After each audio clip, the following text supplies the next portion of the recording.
Hey guys, welcome back to Out of Left Field. Graham and Chris back here with you again. Holy crap, man, we made it 2 weeks in a row. it's been like last year since we actually pulled this off, but definitely a good thing we are here. A lot of stuff to get to you. I mean, we are batting top to bottom of the order. This is going to be a full type of lineup. Really no holes. We do not have any pitcher spots in today's show. I'll put it that way. A ton of stuff to get to. The Phillies making a really big extension on a Cy Young caliber pitcher, guy who was in the Cy Young race last year. The Brewers re-signing a big bat that I think can be really good for them. The Padres signed a guy, and the Yankees are going to extend a pitcher and prepare to say goodbye to a pitcher as well. All that plus a little bit more, and our National League East breakdowns as we put the ball into play on the show. And as you mentioned, the Brewers re-signed third baseman Mike Moustakas. Now, possible might see him sitting on the first base side as well. But, man, again, really kind of weird for him. A Scott Boras guy. Took him forever to find a place last year. Got a really, really crappy deal with Kansas City.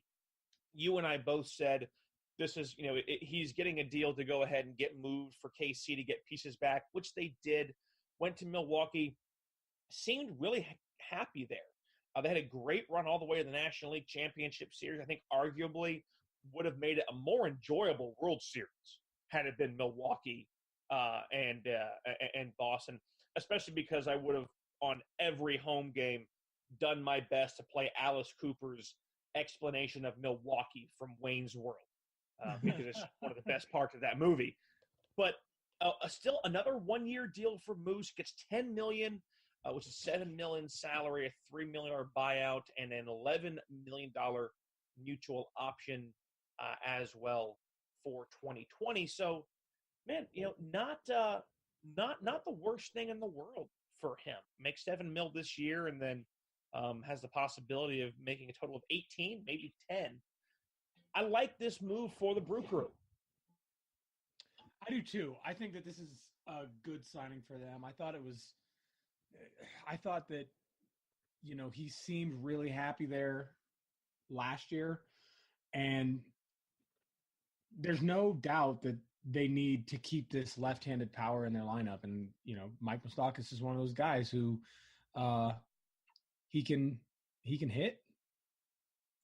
And one of the other things I think that is sort of being overlooked here is that this is a big bat for not a lot of money. He's only getting $10 million a year, $11 million next year, and the buyouts are relatively low. And up a really productive year. Yeah. Oh, yeah. I think the production is probably the thing that makes this the best deal for the Milwaukee Brewers, is that they're paying $10 million for a guy who is going to be producing like a $15 or $20 million a year player. And I think that, because he's aging a little bit, that he's not going to get that, but I think that he's going to probably help take this team at least to the playoffs again. Yeah, and I mean, this is a team that expects to be back in the National League hunt. Made some moves. Obviously, we know signed Yasmani Grandal. Last year was huge for them with the Kane and the Yelich deal. But it's just, this is odd to me. I mean, the guy's a career 251 hitter, hit 251 last year. Averages 24 dingers and 78 RBI. Last year hit 28 dingers and 95 RBI. So, it's just – all in all, he really was played in 152 games, the most games of his career, which is even more impressive of that. And then you're still seeing a guy who, is doing what you expect. And to only see a one-year deal out of a guy who's going to be age 30 this year, man, I just, it really does. It's so weird with the way that this free agency deal is playing out. And it feels like, and we mentioned this, that Bud Norris came out who was still looking for a job. he said a lot of guys are scared, and that some of the offers that he's getting, he said, I flat out, I can't entertain them. It's not even an offer that I can remotely look at to maintain, my standard of regular living based off of what I do as a major league player. Obviously, wife works in California. They live in Austin, Texas. There's a lot of moving pieces that are involved there. It's part of the. I'm not saying that they have it hard. They make a ton of money, but as a guy who's kind of getting moved around on year to year deal, Bud's not making 10 mil like Moose. He's making 3, maybe 4 if he's on a good season. Right. This whole free agency thing is kind of crazy, and it really kind of boggles my mind that Moustakas can't seem to find a long-term, even 3 or 4 year deal somewhere. Right, and this is one of those things, and we're going to talk about it in a couple of minutes. But one of the big things that happened today is going to give Rob Manfred a lot of ammunition in this argument about free agency. And like I said, we'll talk about that more in a little bit. But I still think, regardless of recent events, that the free agency market has been cold and getting colder for the last 2 years. And I think that some of these players like Bud Norris, guys who aren't going to get $10, $15 million a year deals, are looking at $3 and $4 and $5 million, maybe 1 year deals. It is scary, because if Bud Norris, who's not that old, if he gets marketed, if he gets pushed out of the market during free agency where he's like, maybe I retire, right? But he's got to do it early. That's a scary thought. I mean, now you're talking about a guy who needs to retire at 31, 32. And yeah, okay, he makes millions of dollars a year, but he doesn't take home millions of dollars a year. He might take home a couple mil a year.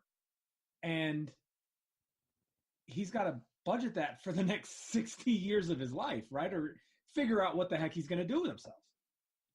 Right. And the thing here is Moose's window's closing. He's 30. He'll be 31 next year. Sure. You're not going to see a guy at 31 getting multi-year deals. Maybe 3 if he's lucky, with that third year being an option. It's just not going to be the same for him. Now, it's different for a guy like an Aaron Nola, right? Obviously, Nola was in the Cy Young conversation last year, finished, I believe, in 3rd place. I believe he finished right behind Scherzer, or he finished second right behind, right in front of Scherzer behind DeGrom. I'm sure, as we see it coming down. But he's going to get a 4-year, $45 million extension from the Phillies. I think this is great for Philadelphia. They're holding on to him. He is their number one. You still have Jake Arrieta sitting there. And, of course, we're going to get more into what this team has as we get into our breakdowns. But Nola, Arrieta, even Nick Pivetta, a guy that's still there. And Real Muto, you mentioned him as kind of saying, man, that catching Nola is just – it's so different from what he saw in Miami for so many years. Right. And speaking of Real Muto's comments on catching Aaron Nola, I just thought it was interesting. He said that quote, "I can tell you one thing, he's a lot easier to catch than he was to hit. And I'm definitely looking forward to working with him instead of going up against him." He also said his command is unbelievable. His bullpens, I could go back there and close my eyes and open my glove and he'd pretty much hit it. That's the first thing that sticks out with him. Now, he's only so far as I know caught a couple of bullpens for him ever. So it's nice to know that this sort of star catcher and this star pitcher are already starting to sync up early on in the spring training cycle. I think that what? Go ahead. Well, I was going to say, and to that same point, you hear so many times about how a catcher, man, pitcher throws a no-hitter, right, or throws a perfect game, and it was just, man, there was something weird. I don't know what it was, but, the fastball had a lot more life. That slider was just doing things I've never – all these random things. And to hear Real Muto be so, praiseworthy, and I get it, spring training, and everyone's happy, and you haven't been, together yet for, for 5 months, and you hate, you're just kind of going stir crazy. But to hear that and to hear what he sees as good of a catcher as we hear that he is, and the understanding of the game that he has, man, if you're a Philly fan, that's got to make you so happy. Oh yeah. One of the things I like about Aaron Nola is he's a humble kid. He's coming to the end of his club control, his young rookie control, right? He's in his 5th year now, I think, with the Phillies, and he's coming to the end of this where now he's going to start looking at making the big money, right? If that's in his future, which I think it probably is. And to get this 4-year, $45 million, he's going to average just over $11 million a year, right? You would think for some ball players, I don't want to say any names because we're going to say his name in a few minutes anyway. But for some ball players, they have this idea that they're worth X number of dollars. And typically, for a guy who placed that high in the Cy Young Award voting, that number is exorbitant, right? But Aaron Nola comes out today and says, I don't play for money specifically. He says, quote, I play for the love of the game. I play for my teammates. I'm here to win and maximize my potential as much as I can. I don't play specifically for the money. Now, you'd like to hear every ball player say that. I'm sure they all say it in one way or another. And it be true. And that's the thing, is you want to hear them say it and it be true. And I really feel like the way Aaron Nola talks, agreeing to a 4-year, $45 million, when he could have easily just run his contract out and experimented in free agency next year. If he had the same kind of year this year that he had last year, chances are he was going to get a decent payday next year anyway. So I like him accepting this extension. I like having a 25-year-old pitcher who has a 2.3 ERA on that Phillies rotation, right? And a sub-1 WHIP. I mean, that's helpful. And he was, in fact, third in the Cy Young voting behind DeGrom and Scherzer. But I also like the fact that the other players on this team are just as excited about him getting re-signed as he is, because that is what tells you what kind of ball player Nola really is. And I just think everybody kind of won here. I think that's probably the key, is that, and that's, it's a 4-year deal with pitchers. You've got to be careful, and he understands that. We know guys like Dallas Keuchel are still sitting out there. He probably could have gotten more, but if you have a guy who has started and grown with an organization in a fan base that can be just rabid and over the top and great to play in when it's good, but that same mentality can just absolutely decimate you when it's bad. And he sits here and goes, hell yeah, let's go. I want, to see a young guy commit like that because he likes what you're doing. I think that tells us a lot of where Gabe Kapler is inside of this ball club as the manager coming into year 2. We had a lot of conversations on that when we first started. And then all of a sudden, we hear it kind of got fixed. Whatever, maybe a bit of coup d'etat was about to begin. The veterans nixed that crap quick, fast, in a hurry. And you kind of hope it's going to stay that way. And we remember Jake Arrieta in the press saying, we're playing like crap. This is an embarrassment. You've got to, and it's one of those, what? That's refreshing to hear, because he was just pissed off.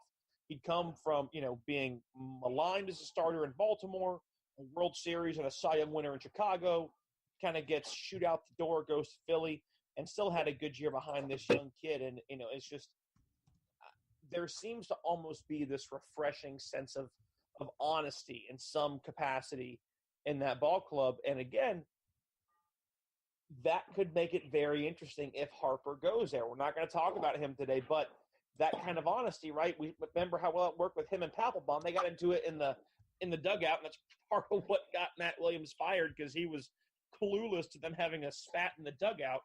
in Washington, and then all of a sudden he's hearing it from the media. But yeah, I love this for Philadelphia. I absolutely love it, and I think it certainly will play a part into where they end up, both in our in our breakdowns and where we think they will end up in the standings, which we'll get to a little bit later in the show. Out of Left Field, brought to you by thegruelingtruth.net, where legends speak. Be sure to stop by, check everything out on thegruelingtruth.net into the second half of the NBA season. Of course, spring training just getting started as well in the NFL draft, about 2 months around the corner. The mock drafts on there from Mike Goodpaster as well, plus all your boxing and other sports-related stuff as well. Thegruelingtruth.net, where legends speak. And, of course, at OO Left Field on Twitter, Out of Left Field with Chris and Graham on Facebook, our social media pages as well. Not really into the Instagram thing yet, mainly because I don't use Instagram. I'm not totally into the whole thing, and And what exactly are we taking pictures of? Yeah, I mean, hey, I don't want to see your students. They don't care. Bunch of smelly high school. Cool. It's all right. I deal with that in the baseball field. We getting back into that tomorrow. All right, so we've been through our leadoff guy. We've got number 2. Someone's in scoring position. It's time to get to the big part of the lineup, right? And let's go ahead and just say it. The San Diego Padres have decided to pay $300 million for Manny Machado over the course of 10 years.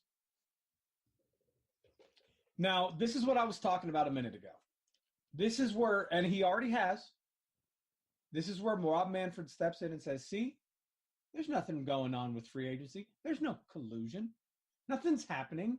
Manny Machado got a 10-year, $300 million deal. This is much ado, quote, and I quote, much ado about nothing.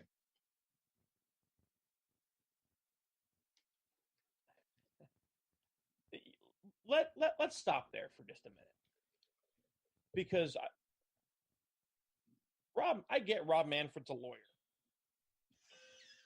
And he knows how to spin a lot of horse bleep. Right, yeah. Mm-hmm. Yes. But when I see this quote, I understand why Dan Le Batard just lost his head talking to this guy. Quote, I reject that payroll is a measure of how much teams are trying or how successful that team is going to be. Baseball has always been a cyclical business. People have gone through a cycle of building their teams by going young, husbanding their resources, and trying to get a group that comes together as a team in the quintessential team sport. I just don't buy the idea that running around spending money is necessarily indicative of whether or not you're going to be successful on the field. I mean, one of the teams that finished with the worst record in baseball last year, I think the worst record in baseball, was one of the biggest spenders in the free agent market last year, and nobody points that out. Close quote. Well, no, I'm fairly certain that the Marlins went ahead and shipped everyone off there, Robbie. Yeah. One. Pretty sure that Yelich and Stanton, their 2 biggest contracts, didn't play in that city last year. Yeah. The Royals didn't do a damn thing except lose Eric Hosmer, sign Moustakas, ship him off. The Orioles were a dumpster fire, which is a massive, massive, understatement, insult to dumpster fires. Yes. The White Sox are trying to make splashes now because they didn't. So exactly who are you talking about, Rob?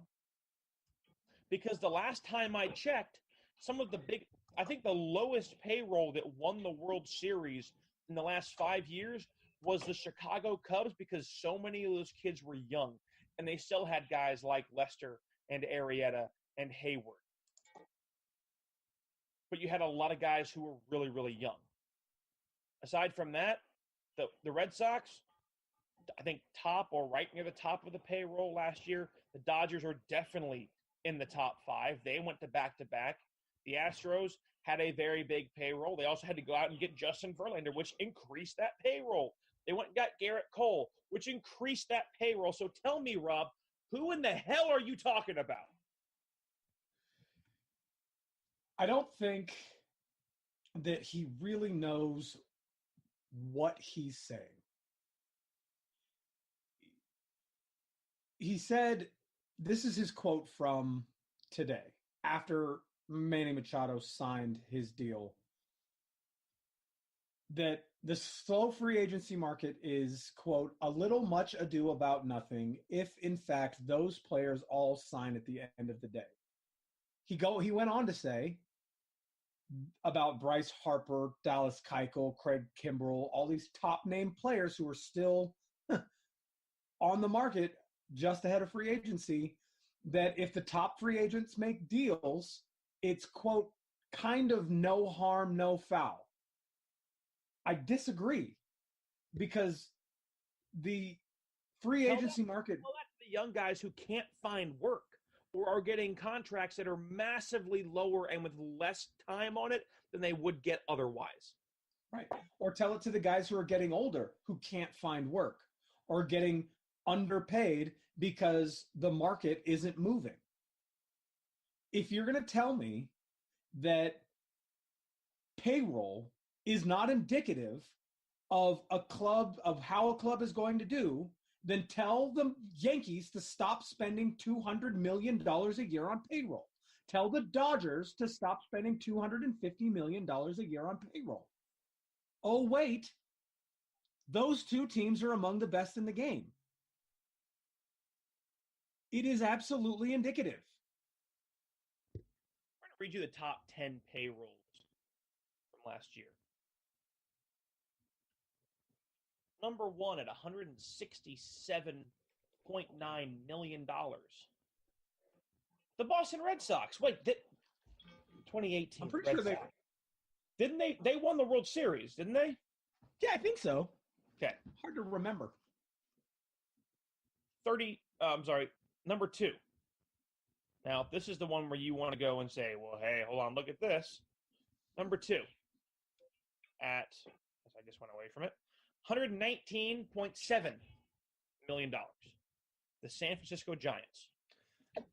They were terrible last year, but at the same we're time, talking about it. We're talking about a team who is on the 5 years removed, 4 years removed from their World Series in 5 years, and they're still paying those guys who they won 3 championships with. Exactly. They're on the tail end. They're coming out of a period of time where they're still paying a bunch of aging players those long, big contracts. Right.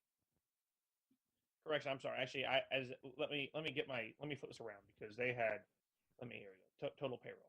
So I'm sorry. So with total, that was the 25-man payroll. With total payroll, right, including the IR, retained, all the dead money, the Red Sox were on top with $227.4 million. The Giants were second with $205.7 million. At $200 million, the Los Angeles Dodgers of Los Angeles. You're welcome. Just a little bit of humor in there. That's funny. The Dodgers have been to back-to-back World Series. Yeah. Fourth at $194.3 million. Chicago Cubs. Look at that. They won a World Series 2 years ago and made it in the playoffs again last year. 5, the Washington Nationals at $181.4 million. What happened last year was, mind-boggling. They should have been a contender last year. Why they weren't, we still don't know. On but paper, they were. That's not indicative of what happened. At $180 million, the Yankees, ALCS team. Or I'm sorry, ALDS team, I believe. ALDS team, yeah. At $170.8, the LA Angels. Had injuries not killed them, very likely would have been in the playoffs and a dangerous team. At $163.8 million, St. Louis Cardinals made a hell of a run last year and damn near found their way in. Yep. 9 at $163.5, Houston Astros. That's funny. Won a World Series 2 years ago. Made it in the playoffs again. ALCS team. And 10 at $160.9, we'll say $161 million, the Seattle Mariners. damn near made the playoffs last year. Sorry, Jason.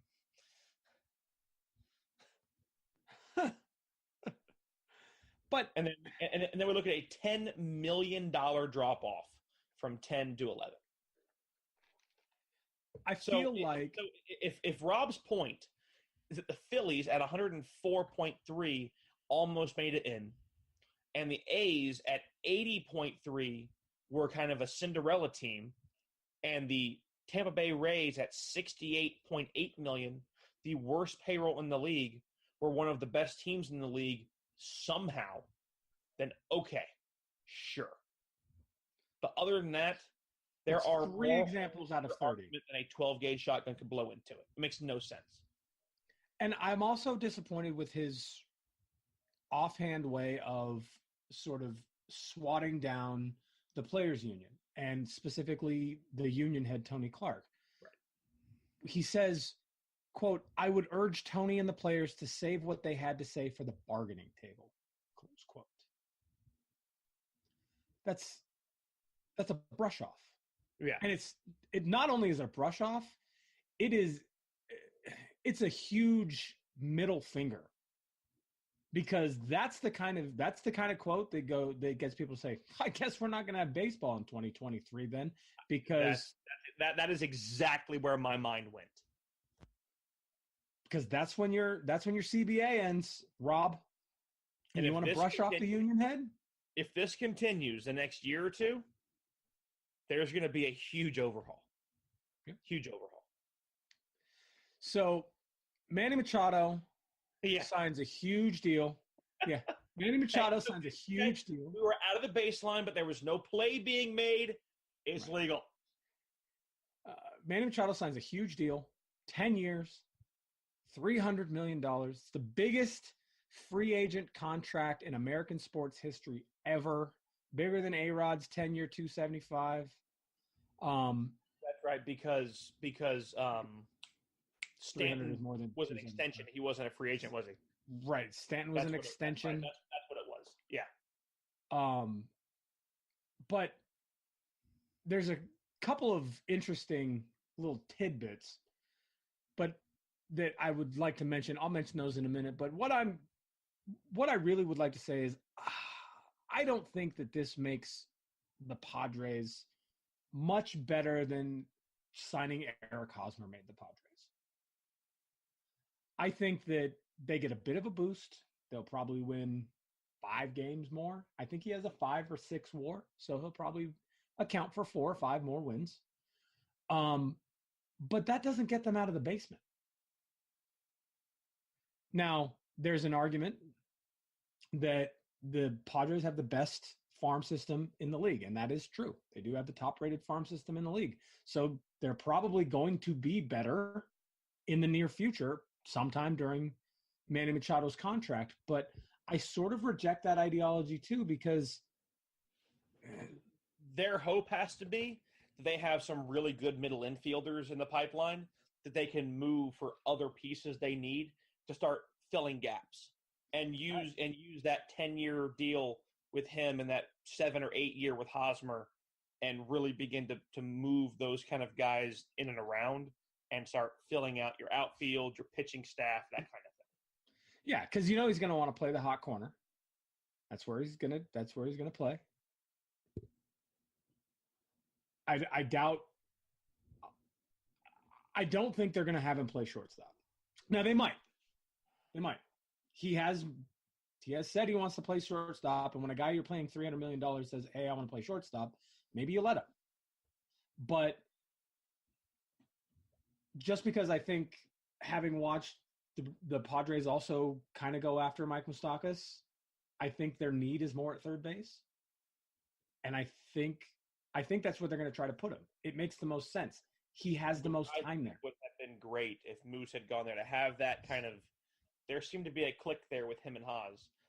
That, I think, could have been a bigger chemistry boon for that team than a Machado coming in. I don't think Machado is a chemistry boon for any team. Right. I don't think people like Manny Machado, because he throws bats at people, right? He does the kind of stuff that people just don't like. I mean, when your own announcer and Gary Thorne, when that whole shindig happened where he let the bat go, it's like, Manny, you just can't do that. I mean, and your own guy is chastising you. I mean, something might be wrong. Yeah. And again, baseball's not the kind of game where one player makes a fifth place team a first place team. It just doesn't happen. That's not how this game works. It's not how this sport works.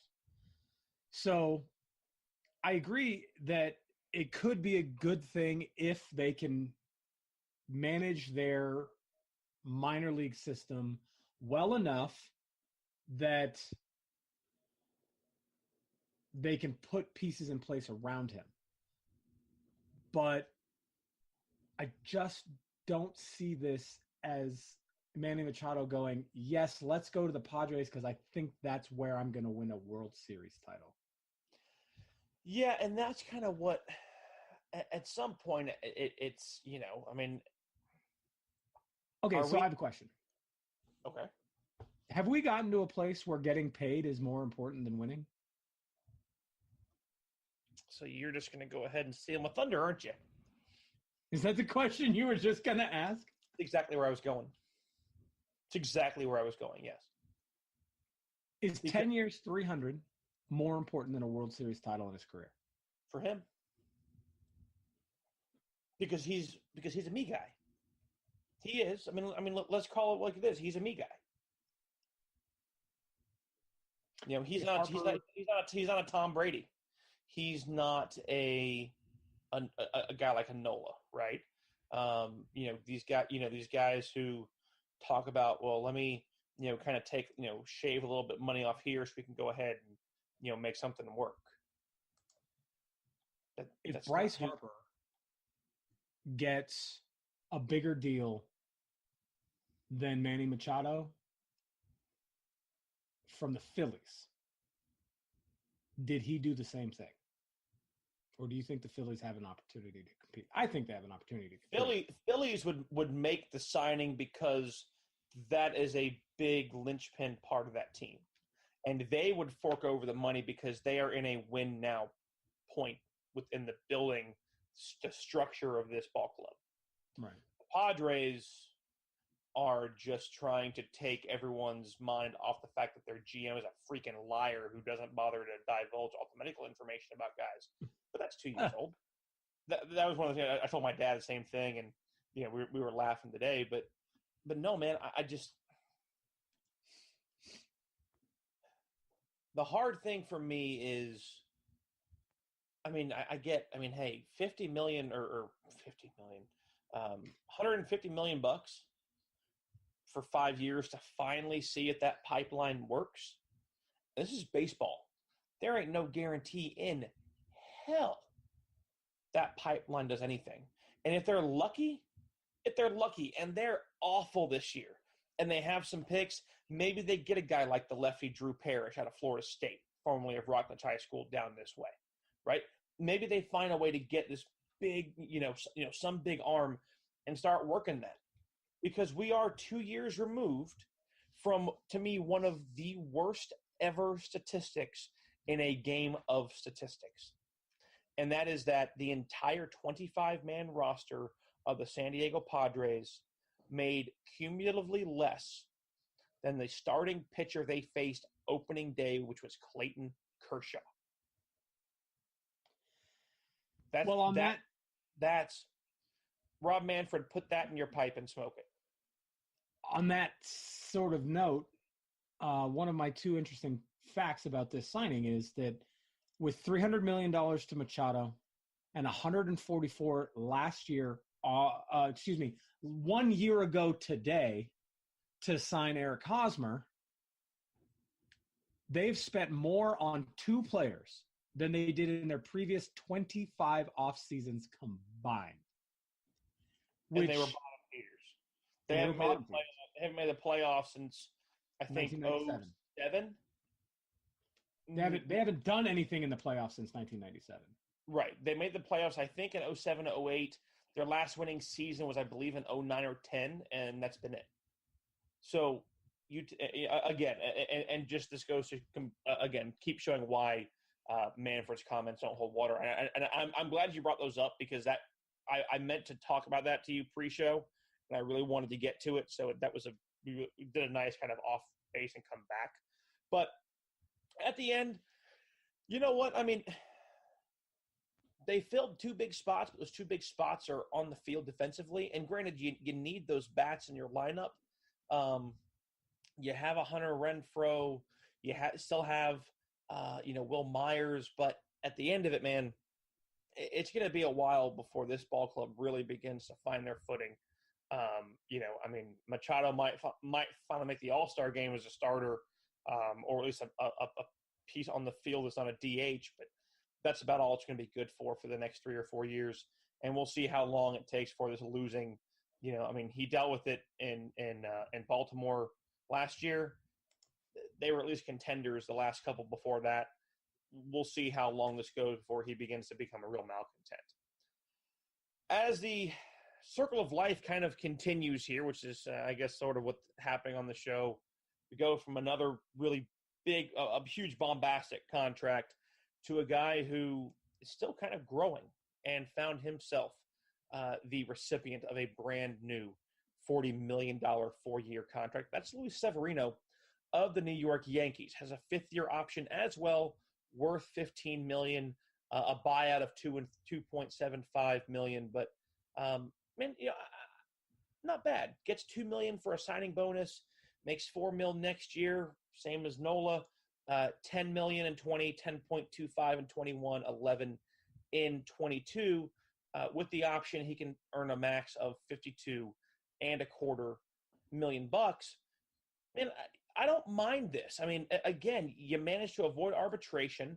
It's a lot better than what happened in Cleveland, which we'll talk about next week, where Trevor Bauer alleged basic character assassination by the Indians, although it says he has no ill will. But, in the arbitration hearing, they're blasting me for all this stuff, trying to, save money. The arbitration thing, it's a good way to burn a lot of bridges if guys can't compartmentalize business and then and then kind of the team aspect in the locker room with your guys. So I like this. I think it was a great call. There is a ton of upside for this kid. We have seen a ton of good things that he has done. We've also seen some moments that have not been that great. Last year, his second straight All-Star appearance goes 19-8. Granted, more decisions, but also had an ERA that went up by about 0.4 of a point. Nothing huge, not the same as his 2.98 ERA the year prior, and pitched in 2 fewer innings. So a little off. But at the end of this, man, what's going to matter is going to be him in the playoffs. And right now in the postseason, he's a 1-2 pitcher with a 6.26 postseason ERA and a WHIP of 1.56. So, I'll put it this way: when he's on the mound, his win probability is a negative 0.3. Which is interesting from a guy who wins so often in the regular season. Right. 41-25 in 4 years already. So I think the big thing for Severino is his average fastball velocity. Guy throws an average of 97.5 miles an hour. And when you're that young and you can throw the ball that hard and you can do it with some modicum of control, I won't name any names, but you know who I'm talking about. When you can do it with some modicum of control, certain closers on the Yankees don't possess. I think that this is a good deal for him, especially to avoid arbitration. I think arbitration is one of those things that the Players Association needs to hammer out in the next CBA, because I don't think that letting big money lawyers go into a courtroom and dress down ball players like they're witnesses on the stand to save a couple of bucks over the long term is something that should be happening. I do agree that there needs to be a binding arbitration system, but somebody needs to look objectively at the numbers and say, okay, here's what it is. He's either worth this money or he's not, based on other people who play the same, who have the same sort of numbers and offer the same sort of win probability. Not lawyers going into a courtroom and destroying people's characters like Bauer's talking about. I think that, and the whole, hey, let's hold them down for the first 3 weeks of the season in minor leagues and then bring them up so we can get another year out of them. I think that's going to go away too. But I think it's, like you said, it's important for clubs to avoid arbitration, because there's not a whole lot worse than being in a Bauer situation, right? And then he has a huge year in a contract year, and now you got to pay him. And he's like, sorry. Right. Remember what happened in arbitration, all those things you said? I get the feeling like you don't really like me. So I think it's great. I think it's good for both the team and the and Severino, of course. And the Yankees have now settled all of their arbitration eligible guys, all 9. Right. So and what I like is that this kid's 24 years old, right? And we're at a point now where, at best, he's 29 and going on 30 when this contract is over. That gives you a nice open slot for another hopeful 3 or 4 year deal if he's doing well. But if those mental hiccups continue in the playoffs and he becomes a playoff liability, you've got to make a hard choice. Yeah. And we've seen him at least have some modicum of success here and there. It's been very fleeting, but, nothing consistent. Right. And he's not, and Sevy is not a Kershaw, not yet. He's not going to be. He's going to be a very different pitcher, which is fine, And I'm not saying that in any negative way towards him, right? But what I like is that you are putting yourself in a great stance to really see what this kid can do, and if he is able to kind of get these hiccups out of the way, then you're good. And you know what? If you're happy in 3 years at 28, do a deal to 5 more years. Add 3 more years to the deal. That goes into 33. And now you've got him pretty much through his prime. And you've got a great pitcher for about 10, 12 years on your roster who is consistent and holds a number 1 spot for you. But if he doesn't, you have a way out in a pretty fair number of years at a very low-priced buyout to move on, let him figure out elsewhere, and then do what you have to do to go ahead and keep your team current. And I think this is a beautiful move overall by Cashman. And let's not forget that if Sevy does figure it out and settle down, and Masahiro Tanaka figures it out and settles down, that the idea of Severino, a Severino, the way Severino has been in the regular season, right? A top 10 Cy Young guy, and a good Masahiro Tanaka, kind of guy we've seen, the kind of guy we saw in the playoffs last year, right? Because Tanaka had some pretty good starts last year in the playoffs. And then James Paxton, that is a frightening front 3 in any rotation.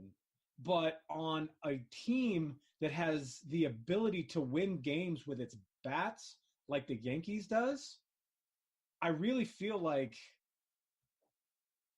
if those 3 guys can figure it out, settle down, figure it out, and be the kind of pitchers that they have been in the past, that's going to be a scary, scary rotation.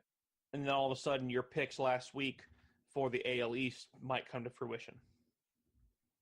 I think so. I think that would be Severino's going to have to settle down and pitch like he has been in regular season. Tanaka's going to have to start pitching more consistently, but the addition of James Paxton, to me, easily the linchpin there. Sure. Keeping with the same team, same part of the ball field, CC Sabathia has announced he will retire after the 2019 season.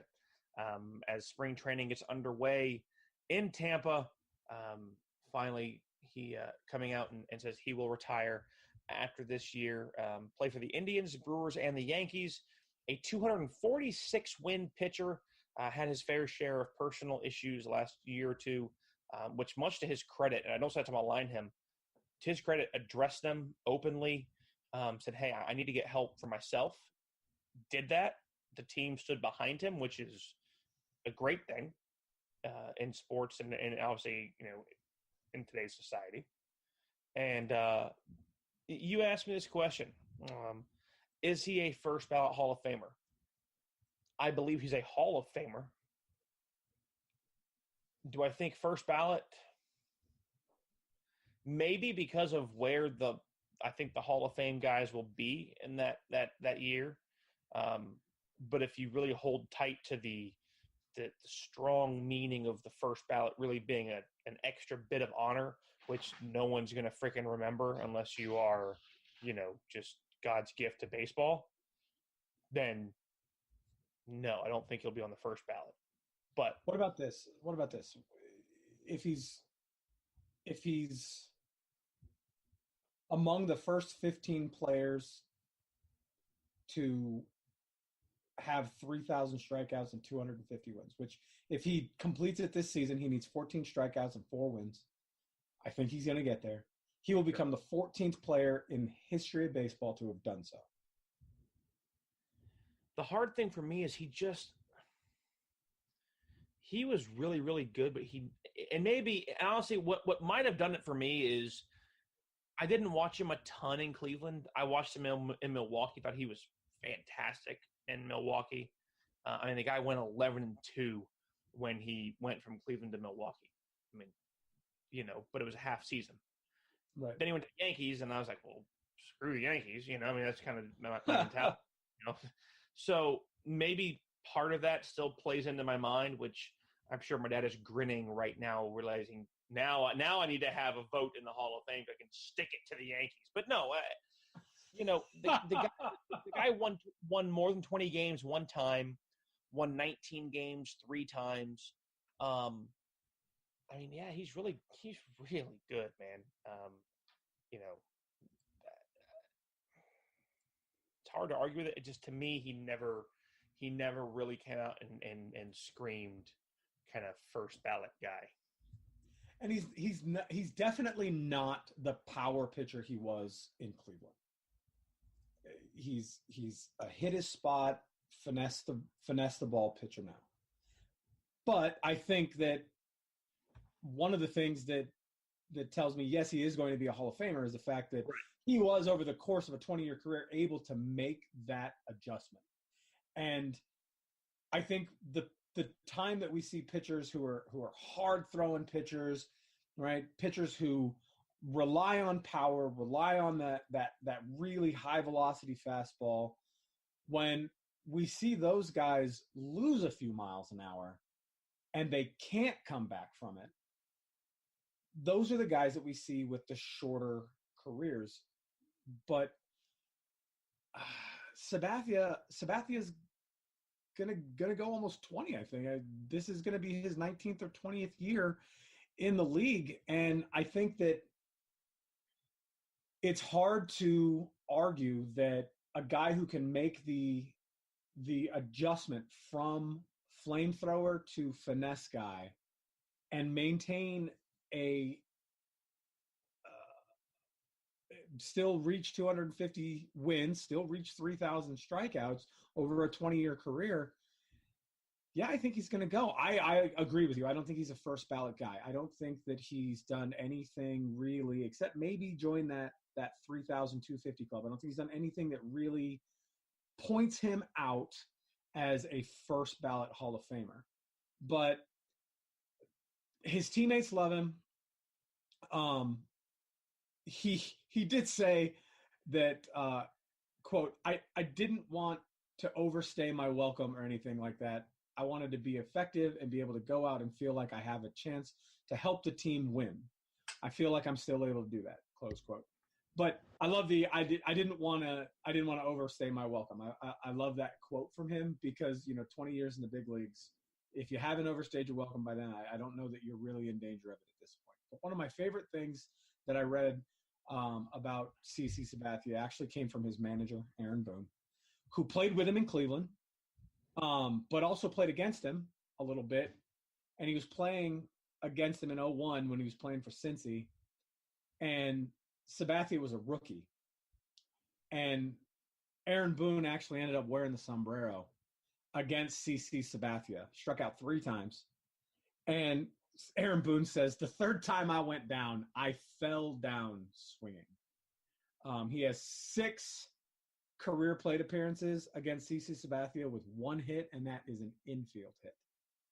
So, yeah, I think CC Sabathia is right. I think it's depending on the outcome of this season, how he does, I think it's starting to show that it's time to go. And 20 years is time to go. You don't want to be you don't want to stay so long that you lose all effectiveness, right? I'm really sorry to see you go, Chris. It's been a great run on the show, and wow. CC Sabathia, I think, is going to die a hero and not have to worry about living to see himself become a villain. Yeah, I think, to me, the most telling piece of that is his last game last year in Tampa. Has a chance to make $500,000. He's cruising. He says, "You just hit my guy. Don't worry, tag," and gets run. Because to him, in that moment, with all the crap he's been through, even recently in his life, he goes, "No, that's my team." And the team stood behind him and paid it. And I think, again, huge kudos to Cashman and the Steinbrenner family for paying him that money.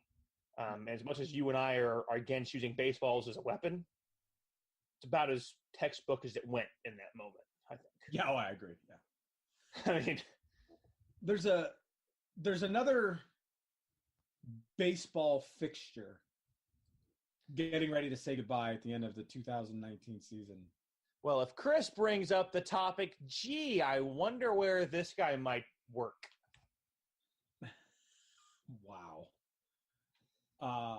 San Francisco Giants longtime manager Bruce Bochy is preparing to exit the baseball world, at least as the manager of the San Francisco Giants. He has announced his retirement at the end of the 2019 season.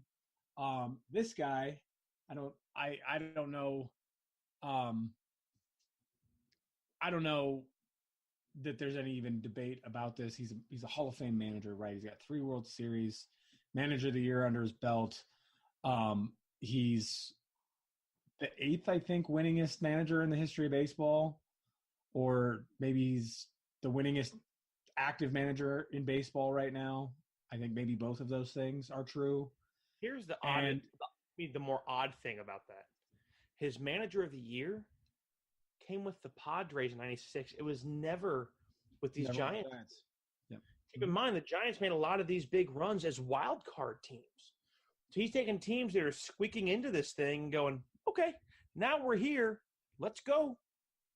Right. And I really think, that a couple of those Giants teams weren't World Series winners without Bruce Bochy at the helm. I really do. His ability to manage a bullpen, especially in tight situations, is one of the reasons why the Giants won those World Series. The decision to send Madison Bumgarner out in Game 7 of the 2014 World Series, 4.5 innings, 5 innings, 4.5 or 5 innings, and coming off of a start, just a day or two prior, 2 days, 2 days prior, Game 5, Game 5. So it's maybe 3, but the decision to do that and make history doing it. I mean, Madison Bumgarner made the history, but the decision to do it was Bruce Bochy's, and the rest, as they say, is history. But I think that baseball is going to miss having a strategic manager like Bruce Bochy in its ranks. I think he leaves a great legacy behind, not just with the Giants, but with the Padres as well, where he was for 11 years. He played, or 12 years he was with the Padres. And to your point, J.P. Morosi, put this in, that Boch is one of only 10 managers to win 3 World Series titles, and the other 9 are Hall of Famers. And I know you'll appreciate of all things this. Boch did indicate he will still be involved in baseball in some capacity. Spoke to CEO Larry Baer about alternative roles, stating plainly, quote, "I'm a giant," close quote. It's going to be with that ball club, which I think is great. I mean, that's how he's going to be remembered. I mean, granted, it's not the worst thing in the world to spend half your career managing Tony Gwynn and half your career managing Buster Posey, who, 2 guys who played the game just the right way and are, at least one of the best all time at what they did. Gwynn obviously as a hitter, and Posey, I think, one of the best catchers. I'm not saying he's the best, not even close behind Johnny Bench, but if I was to look, I think certainly he's in the easily top 10 of all time, in my opinion. Yeah, I think so. And it's nice to see a guy, a stand-up sort of guy like Bochy manage as long as he did, right? He wasn't the most talkative as far as, he didn't get no. Tossed out a lot. He got tossed out some. He's 33 ejections over his career. But he managed the game the right way. When he had to stand up for one of his guys, he did. But he didn't do it in a way that was disrespectful to the guys, the guys wearing blue on the field, right? Right. He did it in a way that, right. He did it in a way that is a great quintessential point. I think it's a difference in him and like a Girardi, right? Girardi would kind of get so fired up and red-faced, and you kind of realize that same aggression and bombasticness, as we've heard, clearly kind of made its way into the clubhouse in interpersonal dealings with players and didn't go over so well. Boch came out when he had to, got fiery when he had to, but for the most part tried to be kind of a tactful peacemaker and not get too into it unless it was necessary. I think that is a beautiful point about why he was so effective. And, realistically, we were talking about a guy, when you have a team, a guy who had the right to be frustrated, right? Dealing with San Diego Padres and some of the things that they went through in the late 90s and early 2000s, the retirement and the loss of Tony Gwynn, and then that 2016, the end run in 2016 where they just sort of imploded. We're talking about a guy who at times has had a right to be very frustrated and maybe use that and take that frustration out when he needs to come out of the dugout and argue something. And that's the kind of thing that ends up in ejections, right? You're having an epic meltdown at the end of a season that looks like you're going to be making the old even year magic again. Right. And he got rung up twice that year. I mean, he had every reason to come out and have a meltdown, but he didn't. And I think one was that Vogel song ejection, like with on Sunday Night Baseball with Cuzzy. Right. Yeah. Just like, it was just like a all around weird shindig that happened, like, in the middle of Sunday Night Baseball. But, something that we will touch on in a couple of weeks when we get to the NL West is who's going to replace him.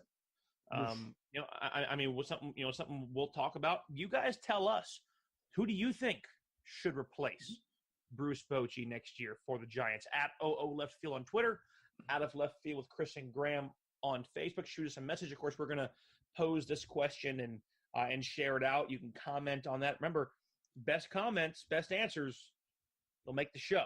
So make sure you let us know on our social media platforms who you think will be the next skipper for the Giants in 2020. He's the kind of guy, personally, I think he's the kind of guy who has the baseball knowledge and the ability to look at talent that I would like to see move up and work with Brian Sabian as a general manager type guy, right? A player acquisition type guy. He has actually sort of been in that role a little bit now, and never in an official capacity, but you can bet, and you don't have to bet. Brian Sabian said it, that he doesn't make moves on players unless Bruce Bochy thinks that they're going to fit in the Giants' clubhouse. Yeah, I could see him like a VP of player personnel or a personnel advisor sort of thing. I think makes sense. Yeah. So again, we'll see where that goes as it comes down. But finally, not a bad career for a French guy who lived in Florida. Yeah, I said both him and Clint Hurdle, both just from my neck of the woods. All right, man. So let's go ahead and get into the National League East. Let's go ahead and we're finally kind of getting around the corner. I know we've gone for a while here, had a couple of off the cuff discussions that I really enjoyed. We hope you guys did too. We do this. We can have these conversations on our own. Hell, I call you with these in the middle of your class. So right. Which again, I think I think there could have been a very good paper written on the Machado signing, and they could have had to be prove a point of why or why not it was a good choice. But again, I'm not the teacher. But let's go ahead and get into the National League East, a division that consists of the Nationals, the Mets, the Marlins, the Phillies, and the Braves. Of course, last year, if you need to be reminded, the Braves finished tops of the NL East with 90 wins, the only team to crack 90 in that division. The Nationals finished second at 82 and 80. The Phillies dropped a game below 580 and 82. The Mets at 77 and 85, and the Marlins managed to amazingly squeak out 63 wins and 98 losses. Still 26 and a half games back, but a hell of a lot better than we thought. Now there have been some shakeups,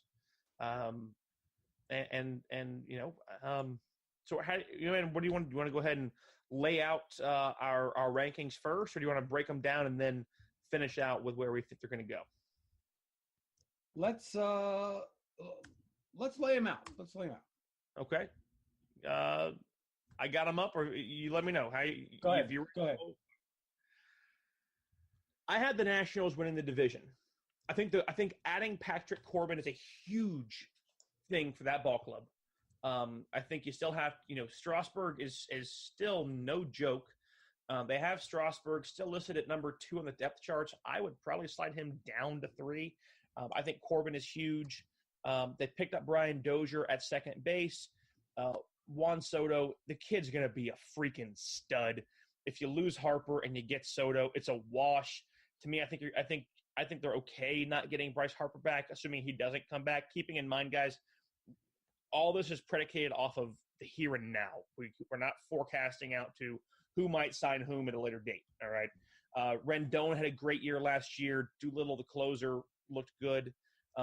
Obviously, they pick up Yan Gomes from Cleveland. So, get rid of Matt Wieters, which is probably a good thing. Ryan Zimmerman had a great year 2 years ago. If he can come back, I have them winning the division at 92 and 70. Second and third was really hard for me because I think it's a crapshoot, and I think these two teams. I could make a case either way for each team to flip. I had the Braves at 88 and 74. It's a little tougher. Fulton Nevich was just so good. They got Kevin Gossman from the Orioles, who struggled, but we know he can be good. But you have Acuna. They pick up Josh Donaldson. They still have Camargo. You have Dansby Swanson, Ozzie Albies, Freddie Freeman, Nick Markakis, Ender Inciarte. They picked up Brian McCann, who we will talk about here in just a second. I like it, man. Actually, as we're mentioning it, I love what they did bringing McCann back in. A guy that him and Freeman kind of grew together in this club. Granted, McCann's been there a little bit longer, but he's going back home. And I think he knows it's the tail end of the career. Have a listen. I had a chance to ask him. Have a listen with Brian McCann. He told me why he wanted to go back to Atlanta and what it's like having his Double-A manager, Brian Snitker, now as a skipper for him in the big leagues. It's home. It's where I started. The love I have for the organization is I got a lot of love for the organization. So I'm looking forward to being back and get to playing with these guys. What's it like going back with Snit? Obviously, when you were coming up in the minor league, Snit was down there, has been a mainstay in the Brave organization for decades. Now finally gets that chance and runs away. Had a great year last year for the Braves. Obviously, your manager of the year. What's it like going back to him and actually seeing him in a big league role for you now? I mean, he's the one. He is my Double-A manager. He's the one that told me I was getting called up to the big league. I've known him since 18 years old, and he's a great human being. He's a great manager, and I'm looking forward to it. And how cool is that, right? The guy who in Double-A tells you, "Hey, Brian, you're going to the show," is now your manager in the show at the tail end of your career. The guy who gave you the best news of your career, probably second only, or probably just ahead of winning the World Series, but the best thing you could ever hear, you're going to be a big leaguer, is now going to be the guy who gets to lead you as you go ahead and lead this group of young talent. That to me in itself is just really, really neat. I had the Phillies at 86 and 66. Great staff, still a really young team. If they pick up Harper, I think it changes a little bit. Real Muto's huge. They picked up McCutchen. They picked up Gene Segura. Hoskins is going to be a beast for a long time. Nola, Arrieta, Pivetta. I think Harper's a big deal. You mean 86 and 76? Or yeah. Yeah, I'm sorry. No, I'm assuming a lot of rainouts. Oh, okay. Well, that's fair. Fair enough. Thank you. 86 and 76. The Mets 79 and 83 picked up a lot of pieces. We know with Van Wagenen, we talked about it a lot with the Cano and that kind of stuff. But they have Frazier, who has not been the best. Conforto, all that stuff. I mean, Cano's the biggest name right now. Wilson Ramos, I love the grab, as a catcher with DeGrom and Syndergaard and Wheeler and Matz and Vargas. But at the end of the day, I still don't think either of us can really safely say the Mets are going to be a above 500 team or make a lot of waves. They're going to be a spoiler team. And at the end of it, I think the Marlins got lucky as hell last year, and they had JT Real Muto. He's gone. I have them at 55 and 107 to round it to the bottom of the 55. This is the second week in a row that we've done this. I mean, they won 63 games, and do we? I mean, I don't think they're going to be at 63. I mean, they lost Real Muto. I don't see it. Right. Were they a 63-win team? I don't think so. So I agree. Actually, I have them lower again than that.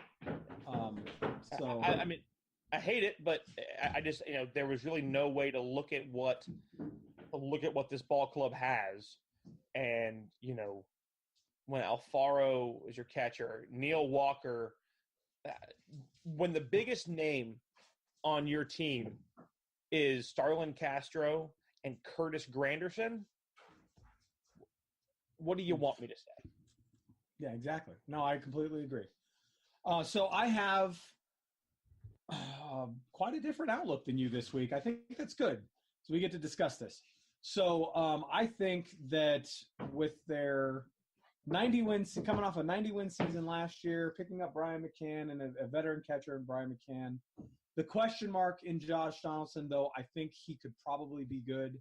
And really losing McCarthy and Sanchez and Suzuki, I mean, it's not a big deal. But I think their gains outpaced their losses in the offseason for the Braves. I have the Braves winning the division, picking up a couple of games at 93 and 69. Really? Mm-hmm. See, I don't see JD and McCann, much as I like the guys, I don't see them being guys that are going to bring positive wins. I just don't.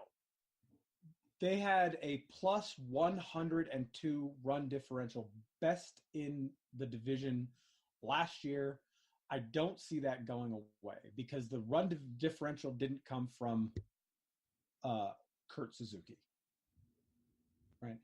So, Freeman and Markakis having a great year, and is Markakis going to be a guy who can have another All-Star year, have 2 All-Star years in a row? I have a hard time with that one. But I love as a Braves, I love the outlook. The youth. You just want back into the family, don't you, you jerk? You just want back. Assuming, you want to move me again. You want to crudely paste your face over mine in the family photos. Oh no, Photoshop is a thing now, man. So I'm gonna crudely Photoshop my face over yours in the family. As long as it's crudely. Like a terrible cutout of my own face where I cut part of my face off even. So I just think that I think we're probably going to see them pick up a veteran pitcher. I'm really hoping that it's going to be Dallas Keuchel. Before the end of free agency, I think that they need to with McCarthy leaving, and I think that they're going to. And let's not forget that their farm system has some starters in it that if they need an arm, it's time to start bringing those guys up. I think they're going to do that as well. So I see them picking up a few games, not many, 3 games. So Bravo's number 1, right? I got the Phils at number 2. Now, really, with a caveat, if the Phillies don't pick up Bryce Harper, the Nationals beat them out. Well, hold on now. We said we're going off of what's here and now. And I know. And what's here and now is that the big name in Bryce Harper is the Philadelphia Phillies. They're the team that's willing to pay the most money. They're the team that's willing to give the most time. And if $300 million plus is paid to Bryce Harper, it's going to come from Philadelphia and nowhere else. So what do you have the record as? 88-74. Okay, so you had the Braves at 93-69. Right. So we actually have relatively similar records. Top 2, I had 92-70, and I have 88-74 for my 1 and 2. So we're at least seeing the same strength in the division at least. Right. So, and here's why I'm flip-flopping the Nationals and the Phillies, right? Okay. Because if Philly doesn't give him $300 million, Washington will. Ooh. I don't know on that, man. Well, you've got Juan Soto sitting in the pipeline, and they've offered him $300 million. They offered him 10-3. If he can go back and get that deal again, I think he takes it. There's not another team in the league that's going to offer him $300 million. But I think at this point, if everyone's backed off from you and they know it, why are they off? To me, at this point, I think that if Philadelphia offers him the money, ball club in that city, I wouldn't offer him that max amount. I just wouldn't. I just don't think. I think he burned a lot of bridges, and he may end up paying for it. If Philly offers him the money, I think the Nationals counter. I think so. But I have the Washington Nationals at 85-77, just a couple of games behind the Phils. And I like it. Okay. I think, honestly, the pickups that the Phillies have made, especially this Real Muto pickup, right. They won 80 games. I think with the moves that they made to pick up pitchers and catchers and keep Nola Segura. Who else? They picked up Gene Segura. They made a couple other Muto. Right, McCutchen. I think that this is a team that can pick up 8 games without Bryce Harper. So you would just – so if the Phillies don't get Harper, are you flipping spots and flipping records, keeping them the same record? Yes. I think that if Bryce Harper goes back to the Washington Nationals, the Nationals are going to win more than 88 games. Okay. Because on paper, they are a team that should be winning 90 games. Right. And I think even without Harper, I think even without – the home runs are there, but I think they have the pitching for it. I know. I think Corbin is a big add. To me, Corbin was a big difference maker. But again, so we're sitting even here. You had 85-77. I had 86-76. Right. I have to assume the Mets and the Marlins rounded out. Right. I have the New York Metropolitans finishing at 79 and 83. It's a great record. Dude, for the record, guys, we never talked about this. Like, this was not discussed whatsoever. Which is interesting, right? Because this puts them 2 games ahead of where they were last year. I think that's more than fair with the moves that they've made.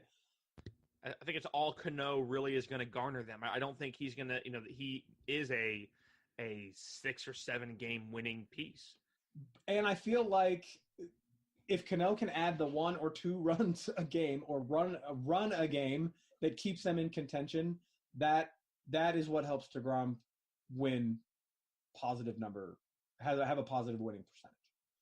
Well, hell, if he does that, all of a sudden they could be an 89 win team. I mean, well, I'm not saying he's going to do it every game. I get it.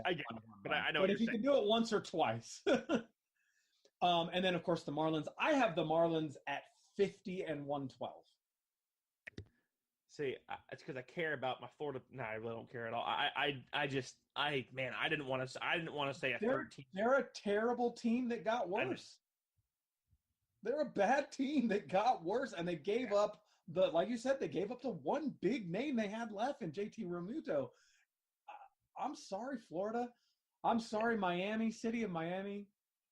Yeah, I mean, to me, the only guy still there is Martin Prado. That really holds a lot, and at that point, I mean, you've got to be looking to go ahead and try and get him healthy and move him out. Granderson's on the way out. They have. Granderson was on the way out when he's a Yankee. Dude, I mean, your number one pitcher right now is Jose Urena, and that's a kid that drilled Acuna in the arm. I mean, he's a young, immature, which works sometimes. Kind of that ignorant kid. And I'm just saying he's kind of the young, ignorant ball player, right? And that's said in a good way, because how many times do we say, man, they don't even understand the magnitude of the moment that they're in. And that can be so dangerous when you're playing someone like that. But again, when this is a game that everyone has to be on, there's no real good way to look at this. So, yeah, I have them rounding out. But it's okay. It's okay.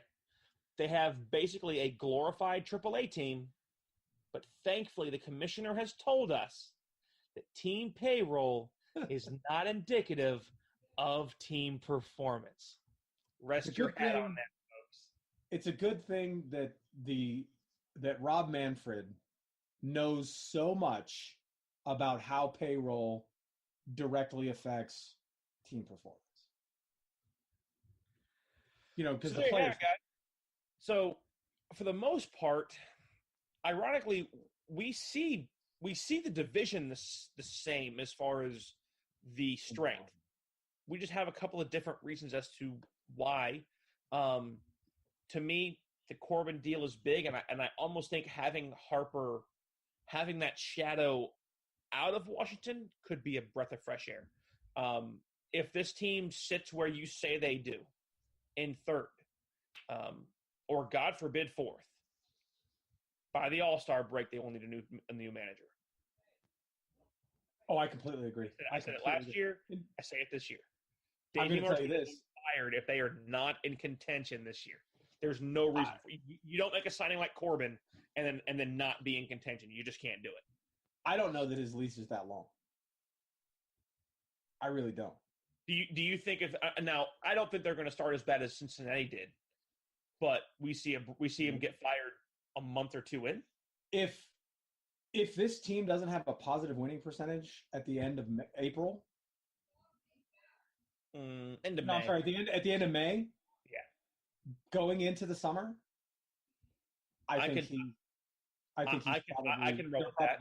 I can roll with that absolutely. Yeah. Because if they go the first 8 weeks of the season and they lose 15, 20 games, 25 games, they're not coming back from it. Yeah, if we walk into June and they're 15 and 35, he's done. He's done. I agree. Yeah. So, Guys, hope you guys enjoy the show. This was a good one. This was really a good one. At least I thought so. Hopefully you guys did too. If you didn't, we'll try harder for you next time. Again, guys, start thinking. Who is going to be the next skipper of the Giants come next year? Something that we're going to put out there. We're going to talk about it in a couple of weeks when we get there. But next week, it's the AL Central, baby. The Indians are so happy right now because Machado went to San Diego. So if you haven't heard, they've already raised the 2019 Division Series banner at Progressive Field. Exactly. I was going to say the AL Central, by which we of course mean it is the division. So, so we will touch on the Indians, on the Tigers, the Royals, unfortunately, the Twins, and the White Sox. Man, you thought we've had a rough go the first two divisions. It ain't gonna get much better, son. This is gonna be a rough one next week. We've already said it, and we'll say it again. As of right now, it looks like the Indians win it by proxy, but we will get to that next week on the show. And anything to add, tail end? We're about to get the heck up out of here. My wife just got home, so we're gonna go relax. I know you think you've got class tomorrow, and I've got a baseball game tomorrow, my first of the year. So here's hope I don't screw up too bad. No, I think I've said what I wanted to say. Well, guys, again, thanks so much for hanging out with us as always. We love doing it. Oh God, you hear that sound? That's the sound of the smacking of a baseball and leather glove that's still echoing from today. And it shall echo on for the next 8.5 months. I feel whole again. I do too, man. I'm super, super excited about baseball being back because it's... Umpire crews just announced, something we'll touch on a little bit as we go. Won't get too crazy into it, but it'll be fun to just kind of let you know who's going to be where. But guys, hey, get ready. Enjoy some Cactus and Grapefruit League action. And be sure to come back next week. We're going to be here. AL Central, a whole hell of a lot more. For Chris, I'm Graham, everyone at the Grilling Truth Network. Thanks for hanging out with us, guys. Catch you next week on Out of Left Field.